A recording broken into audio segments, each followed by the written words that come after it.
Importing files. বিভিন্ন প্রকার file নিয়ে আমরা এখন আলোচনা করব কিভাবে ফাইলগুলোকে ইম্পোর্ট করে কাজ করা যায়। আমরা এক্ষেত্রে ইম্পোর্ট হিসেবে ফাইলগুলোকে প্লেস করে কাজ করব। কোনো ফাইলকে এডিট করার জন্য ওই ফাইলটি অ্যাসোসিয়েশন অথবা ওই ফাইলটি ওপেন হয় এমন সফটওয়্যার দিয়ে ওটিকে এডিট করে নিতে হবে। যেমন ফটোশপ থেকে আমরা ওই ফাইলটিকে এডিট করে নেব, যে ফাইলটিকে এডিট করব। এই ফাইলটিকে আমরা এডিট করার জন্য মনে করি এই ফাইলটিকে এইটুকু নেব, একে সেভ করব, সেভ ডেস্কটপে পিএসডি ফরম্যাট অর্থাৎ ফটোশপ ফরম্যাট। এখন সেভ করার পর ইলাস্ট্রেটর এখানে ওই ফাইলটিকে প্লেস করব, প্লেস লিঙ্কড অর টেমপ্লেট, লিঙ্ককে টিকমার্ক করে প্লেস করব। এখানে যে অবজেক্টটিকে প্লেস করা হলো সেই অবজেক্টটি একটি ক্রস সাইন দেখা যাচ্ছে। এই অবজেক্টটির যে প্লেটে আমরা পাবো সেটা হচ্ছে লিঙ্ক প্লেট। এই ক্ষেত্রে নিচে কিছু বাটন লক্ষ্য করা যাচ্ছে। প্রথম যে বাটনটি রয়েছে এই বাটনটি দ্বারা এই অবজেক্টটির আরেকটি অবজেক্ট দ্বারা অথবা আরেকটি ফাইল দ্বারা একে রিপ্লেসমেন্ট করা সম্ভব। আরেকটি ফাইল, যেমন এই ফাইলটি দিয়ে এটাকে রিপ্লেসমেন্ট করব। দেখা যাচ্ছে যে ফুল স্ক্রিনের যে ফাইলটি ছিল সেটা রিপ্লেসমেন্ট হয়ে চলে আসছে। অথবা এই ফাইলটি কোথায় আছে তা স্ক্রিনের ভিতরে আনার জন্য, সাপোজ মনে করি এই ফাইলটি আমরা এখানে রয়েছে, একে স্ক্রিনের মধ্যবর্তী অবস্থানে আনার জন্য এটাকে ক্লিক করলে চলে আসবে। এখন এই ফাইলটি যেই প্রোগ্রামের সাথে অ্যাসোসিয়েটেড অবস্থায় রয়েছে সেই ফাইলটি খোলার জন্য অর্থাৎ সেই ফাইলটি দেখার জন্য এই বাটনে আমরা ক্লিক করতে পারি। এখানে যদি মাল্টিপল লিঙ্ক অবজেক্ট থাকে সেই অবজেক্টগুলো যে কোনো একটি সিলেক্ট করে এই কাজটি করতে হবে, অর্থাৎ ফটোশপে এই ফাইলটি ওপেন হয়ে যাবে। কারণ আমরা পূর্বেই দেখেছি এই ফাইলটি পিএসডি ফরম্যাটে সেভ করা হয়েছিল। এখন এই ফাইলটিকে যদি এডিট করা হয়, সাপোজ মনে করি এই ফাইলটির এখানে বেশ কিছু কালার লক্ষ্য করা যাচ্ছে, এগুলাকে আমরা ডিলিট করে দেব, সাদা হয়ে গেল। ওকে, এখন এই অবস্থায় ফাইলটিকে যদি সেভ করা হয় তা অটোমেটিক্যালি আমাদের এখানে আপডেট হওয়ার জন্য একটা অপশন চলে আসবে, some files are missing or modified in the links panel, would you like to update them now, yes, এবং এটি মডিফাইড অবস্থায় আমাদের এখানে দেখাবে। এভাবে বিভিন্ন ধরনের লিঙ্ক ফাইলগুলোকে মডিফাইড অবস্থায় দেখা যেতে পারে। আরেকটি দেখা যাক, প্লেস, এখান থেকে বিভিন্ন ধরনের ফাইল ফরম্যাটের ফাইলগুলো প্লেস করতে সক্ষম হব। কি ধরনের ফাইল ফরম্যাটগুলো আমরা প্লেস করতে সক্ষম হব কে লিস্ট থেকে আমরা দেখতে পারি। AI, PDF, AutoCAD drawing, AutoCAD এন্ট্রোলেন্স ফাইল, বিটম্যাপ, এখানে বেশ কিছু প্রকারের ফাইল আমরা ইম্পোর্ট করতে সক্ষম। এই ক্ষেত্রে আমরা একটি পিডিএফ ফাইলকে ইনসার্ট করব, অর্থাৎ প্লেস করব, প্লেস। পিডিএফ ফাইল প্লেস করার পূর্বে একটি ডায়ালগ বক্স দেখতে পাবেন। এখানে বেশ কয়েক প্রকারের আপনার ফাইলটিকে ব্যবহার করতে পারেন, media, bland, trim, crop, art বা বাউন্ডিং বক্স। আমরা সাধারণত মিডিয়া হিসেবে ব্যবহার করব এবং কত নম্বর পেজ পিডিএফ এর থেকে আমরা ব্যবহার করতে চাচ্ছি সেই নাম্বারটা এখানে আমরা টাইপ করে দিতে পারি। সাপোজ মনে করুন আমরা এখানে 7 নাম্বার পেজ দেখব। ওকে, এখন এই ফাইলটিকে আমরা সাজিয়ে কাজ করতে পারবো। যে ফাইলটি আমরা প্লেস করলাম পিডিএফ, সেই ফাইলটি কিন্তু এর ফন্টগুলো রয়েছে সেগুলো অক্ষুণ্ণ রয়েছে, এর কোনো ফন্ট ফেটে যায়নি। আরেকটি প্লেস করে দেখা, আমরা এই ক্ষেত্রে একটি মাইক্রোসফট ওয়ার্ড ডকুমেন্ট ফাইলকে প্লেস করব। তার জন্য প্লেস, এই ফাইলটিকে আমরা প্লেস করব। এখানে এই ফাইলটি হচ্ছে docx অর্থাৎ মাইক্রোসফট ওয়ার্ড 2007 এর ফাইল ফরম্যাট। একে প্লেস করা হলো। প্লেস করার জন্য একটি ডায়ালগ বক্স আসবে, তা হচ্ছে আমরা যদি এর ভিতরে তৈরিকৃত টেবিল অ্যান্ড কন্টেন্টস প্লেস করতে চাই তাহলে একে টিক মার্ক করে দেব, foot notes and end notes, index text. যদি এর ফরম্যাটিংগুলো রিমুভ করতে চাই তাহলে এটিকে টিক মার্ক করে কাজ করব। আর যদি ফরম্যাটিংগুলো অক্ষুণ্ণ রাখতে চাই তাহলে এটিকে উঠিয়ে দিয়ে ওকে ক্লিক করে চলে আসব। দেখুন যে এখানে কিছু ফরম্যাটিং এর কাজ করা হয়েছে। তাছাড়া ফরম্যাটিং বাদে যদি আমরা এই ফাইলটিকে প্লেস করি এই ক্ষেত্রে কি দাঁড়াচ্ছে দেখা যাক। একই ফাইলকে আমরা ফরম্যাটিং বাদ দিয়ে তারপর প্লেস করব। দুটার মধ্যে যে পার্থক্যটা তা হচ্ছে এখানে যে স্পেসগুলো রয়েছে সেই স্পেসটি এখানে নেই, প্লাস এখানে যে 1 2 3 দেওয়া আছে সেগুলো এখানে নেই, অর্থাৎ ফরম্যাটিং এর কাজগুলো এখানে পাওয়া যাচ্ছে না। এভাবে বিভিন্ন ধরনের ওয়ার্ড ডকুমেন্ট ফাইলগুলোকে প্লেস করে কাজ করা সম্ভব। এখন আপনি ইচ্ছা করলে ডাবল ক্লিক করে এই ফাইলটিকে টোটালি এখান থেকে Ctrl+X এর সাহায্যে কেটে নিতে পারেন এবং আপনার প্রয়োজন অনুযায়ী যে কোনো ঘরের ভিতরে এটাকে পেস্ট করে দিতে সক্ষম হবেন। আর এই ক্ষেত্রে যে ফন্টগুলো রয়েছে, ফন্টগুলো আপনার ফন্ট হিসেবে কাজ করবে, ইলাস্ট্রেটর ফরম্যাটে চলে আসবে। আর তাছাড়া এখানে যে লিঙ্ক প্লেটটি রয়েছে, এই লিঙ্ক প্লেটে আপনার ওয়ার্ড ডকুমেন্টের কোনো ফাইল লিঙ্ক হিসেবে দেখাবে না, কারণ আমরা পূর্বেই দেখেছি কোনো ফাইল যদি এমবেডেড অবস্থায় আসা যায় এমন ইনসার্ট করলে বা এমন ফাইলকে প্লেস করলে সেই ফাইলগুলো কেবল লিঙ্কে দেখা যাবে। তো এই জন্য দেখা যাক ফাইল প্লেস, এখান থেকে আমরা এই ফাইলটিকে ইনসার্ট করব। ইপিএস ফাইলটি যে ইনসার্ট করা হয়েছে তা এখানে দেখা যাচ্ছে, অর্থাৎ এটিকে এমবেডেড করা যায় এমন। এমবেডেড করে নিই, এমবেডেড করলে দেখা যাচ্ছে যে ফাইলটি আর লিঙ্ক প্লেটে দেখা যাচ্ছে না। তো এই ক্ষেত্রে এমবেডেড করার আগে আমরা একে যদি মডিফাই করে থাকি, এডিট অরিজিনাল ক্লিক করাতে এটি ইপিএস ফরম্যাটে ছিল বিদায় অ্যাডোবি ইলাস্ট্রেটর খুলে গেল। এখন এই ফাইলটিকে এমবেড করার পর এটি এখন অবজেক্টে পরিণত হয়ে গেল, গ্রুপিং অবস্থায় রয়েছে। আনগ্রুপ করে প্রত্যেকটি আলাদা আলাদাভাবে ব্যবহার করা সম্ভব। এর যে মান অর্থাৎ এর যে কোয়ালিটি এটি অক্ষুণ্ণ থাকবে। এই ক্ষেত্রে আপনারা বিভিন্ন ধরনের ফ্লুরিশ এবং বিভিন্ন ধরনের আর্ট দেখতে পাচ্ছেন, এই সম্পর্কিত বিস্তারিত পাবেন ভেক্টর আর্ট এ। ইতিমধ্যে আমাদের ভেক্টর আর্ট 1 2 3 আপনারা বাজারে এগুলো পাবেন। এগুলো নিয়ে কিভাবে সর্বোচ্চ পর্যায়ের কাজ করা যেতে পারে এবং কোথায় কোথায় ব্যবহার করা যেতে পারে তার বিস্তারিত বর্ণনা সেখানে রয়েছে। আশা করি সেই ভেক্টর আর্ট এর ডিভিডি এবং এর টিউটোরিয়াল সহকারে কিনে নেবেন। যাই হোক, আমরা এখন আরেকটি প্লেস সম্পর্কে জানবো, অর্থাৎ এই ক্ষেত্রে ইলাস্ট্রেটরের ফাইলগুলো রয়েছে, অর্থাৎ এআই ফাইলগুলো রয়েছে, সেগুলোকে আমরা ইনসার্ট করতে সক্ষম হব, অর্থাৎ প্লেস করতে সক্ষম হব।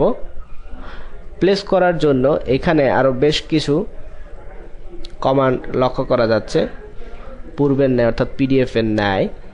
ওকে, এই ক্ষেত্রে আমরা একে এমবেডেড করলে এর যেই কোয়ালিটিগুলো ছিল সেই কোয়ালিটিগুলো অক্ষুণ্ণ থাকবে এবং এগুলো অ্যাজ এ ইলাস্ট্রেটর ফাইল হিসেবে, ইলাস্ট্রেটর অবজেক্ট হিসেবে এখানে কাজ করবে। লিঙ্ক প্লেটের কিছু টিপস সম্পর্কে আমরা এখন অবগত হব। এই অবজেক্টটি লিঙ্ক করা হয়েছে এবং এই ফাইলটিকে ডাবল ক্লিক করলে এই সম্পর্কিত লিঙ্ক ইনফরমেশন এখানে দেখা যাবে, অর্থাৎ এই ফাইলটির প্রথমে থাকবে নাম, লোকেশন, সাইজ, কাইন্ড অর্থাৎ কি জাতীয়, কোন ফরম্যাটের, created date, modified and transfer, URL ইত্যাদি। তাছাড়া এই একই কাজ আমরা এখান থেকে পেতে পারি লিঙ্ক ইনফরমেশন। তারপর রয়েছে লিঙ্ক ফাইল ইনফরমেশন, অর্থাৎ এখানে একটা বিশাল ইনফরমেশনের জন্য XMP তৈরিকৃত ইনফরমেশন লিস্ট আসবে। এই ফাইলের সমস্ত ইনফরমেশন এখান থেকে আমরা পেতে পারি। তাছাড়া অ্যাডভান্সলি এর বিভিন্ন ধরনের ইনফরমেশন রয়েছে। ওকে, এখন এর আরও কিছু সম্পর্কে জানবো, যেমন sort by name, sort by kind, sort by status. আমরা এখানে বেশ কিছু ফাইল নিয়ে যদি কাজ করি তাহলে এর নাম অনুসারে এখানে সজ্জিত হবে।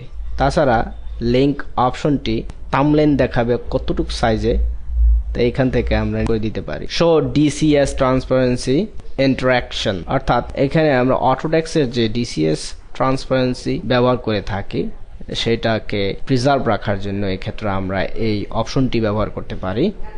সাধারণত আমরা এটা ব্যবহার করে থাকি। তাছাড়া নান ব্যবহার করলে সাধারণত ফাইলটি কি জাতীয় সেটা ফরম্যাটটা শুধু দেখা যাবে, প্রিভিউ দেখা যাবে না।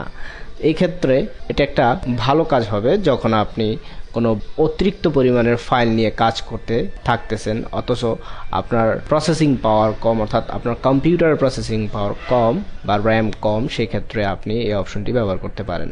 সাধারণত আমরা এটিকে ব্যবহার করে থাকি। এখন আরেকটি বিষয় সম্পর্কে জানবো এই ক্ষেত্রে, সেটি হচ্ছে ফাইল হ্যান্ডলিং অ্যান্ড ক্লিপবোর্ডস। এই অপশন থেকে update links automatically manually ask when modify. আমরা কোনো অবজেক্টকে প্লেস করার পর সেটি অটোমেটিক্যালি আপডেট করার জন্য এটাকে সিলেক্ট করতে পারি অথবা ম্যানুয়ালি করতে পারি।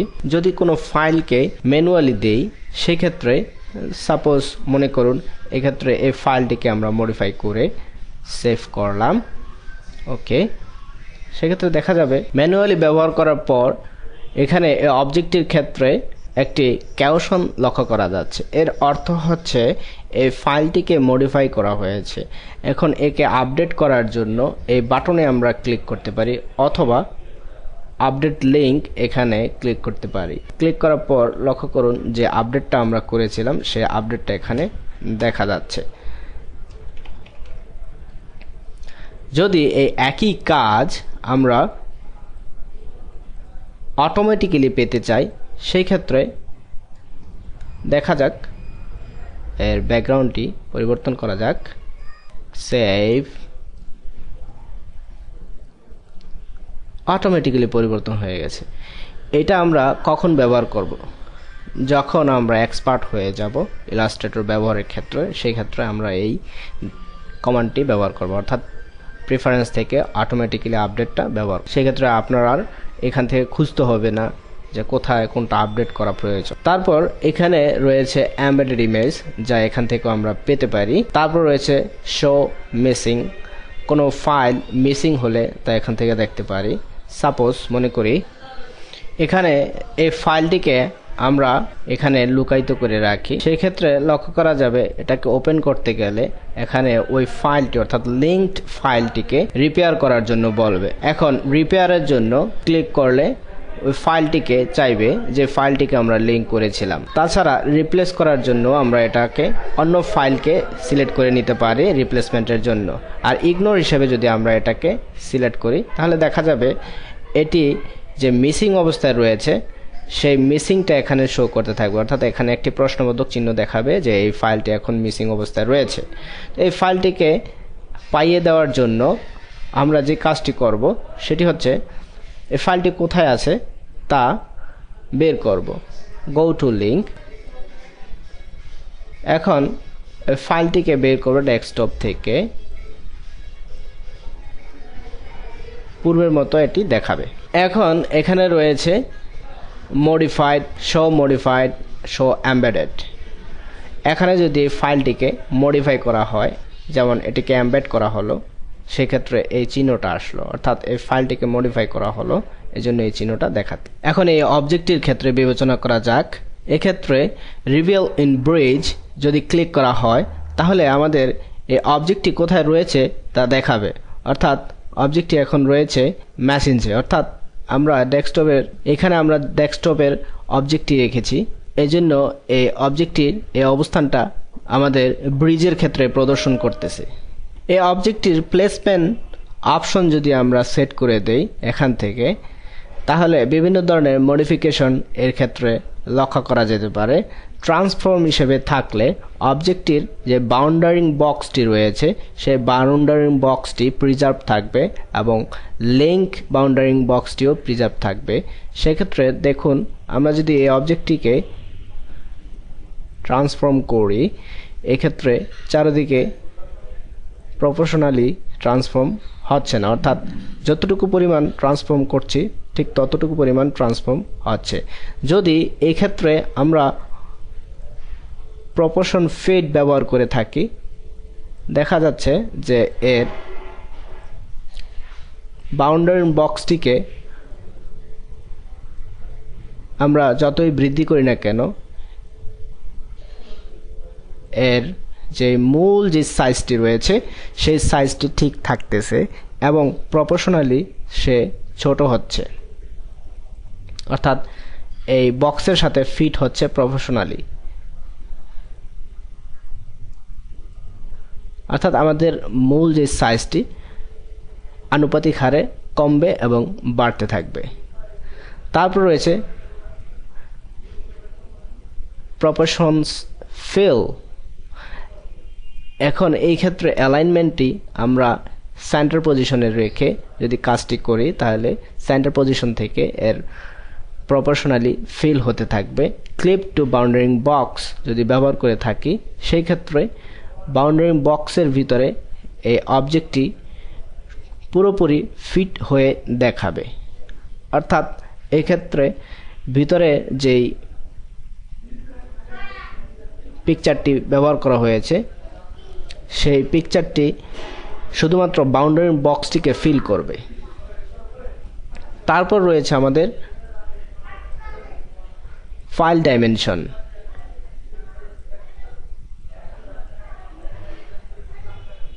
অর্থাৎ ফাইলের অবস্থা ঠিক থাকবে,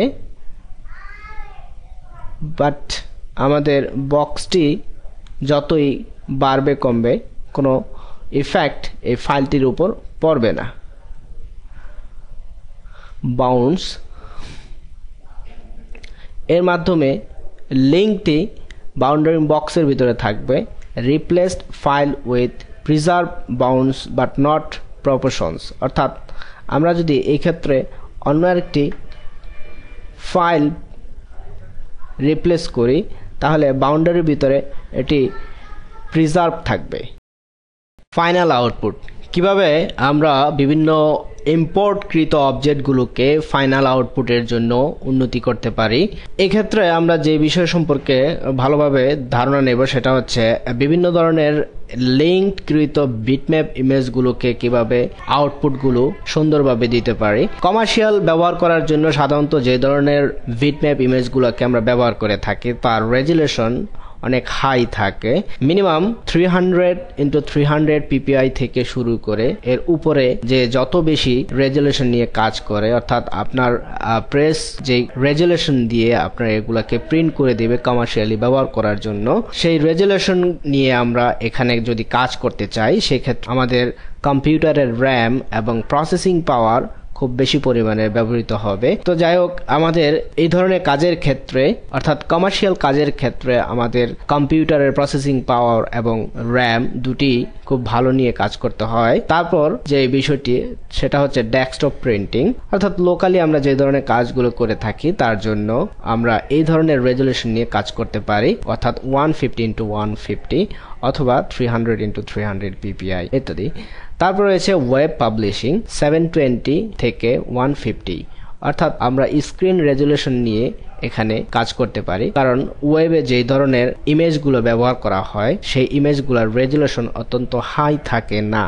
এর কারণ হচ্ছে এর লোডিং ক্ষমতা বৃদ্ধির জন্য, অর্থাৎ ইন্টারনেটে কারো ব্রাউজিং অর্থাৎ এর যে ডাউনলোডিং ক্ষমতা সেই ক্ষমতাকে ঠিক রাখার জন্য ওই ধরনের ইমেজ রেজুলেশনগুলো ব্যবহার করা হয়ে থাকে। যাই হোক, এখানে যে মূল বিষয়গুলো সেটা হচ্ছে এই ক্ষেত্রে এই অবজেক্টটি অর্থাৎ লিঙ্কড ফাইলটিকে আমরা ফাইনালি আউটপুট দেওয়ার জন্য এর যে সাইজ অর্থাৎ তৈরিকৃত যে সাইজটি রয়েছে সেই সাইজটি প্রিন্ট দিতে হলে প্রথমে ডিটারমাইন করতে হবে এর যে স্ক্রিন রেজুলেশনটি রয়েছে সেটি ব্যবহার করা হয়েছে কিনা, অর্থাৎ আমাদের 72x72 যে রেজুলেশন সেটি হচ্ছে screen resolution for Mac OS এবং 96 এবং 96 যে রেজুলেশনটি রয়েছে সেটি হচ্ছে আমাদের উইন্ডোজ বেস যে সকল কম্পিউটারগুলো ব্যবহার করা হয়ে থাকে সেই সব কম্পিউটারের জন্য এই ধরনের রেজুলেশনগুলো পেয়ে থাকি। এই ক্ষেত্রে আমরা স্ক্রিন রেজুলেশনটি যদি ব্যবহার করে থাকি তাহলে এর যে সাইজ তা বৃদ্ধি করলে তার মান নষ্ট হয়ে যাবে, অর্থাৎ এই পিকচারটি ফেটে যাবে।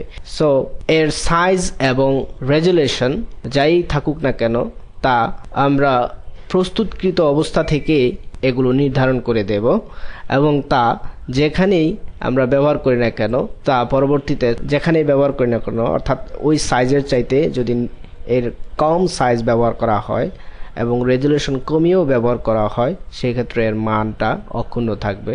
তবে যে সাইজটি ব্যবহার করা হবে সেই সাইজেই আমাদের প্রিন্ট আউট দিতে হবে। সাধারণত আমরা ডেস্কটপে এই ধরনের প্রিন্টগুলো দিয়ে থাকি, যেমন বিভিন্ন ধরনের ল্যাব রয়েছে, সেখান থেকে এগুলাকে 3R বা A4 বা A3 ইত্যাদি বিভিন্ন ধরনের সাইজে প্রিন্ট দিয়ে থাকি।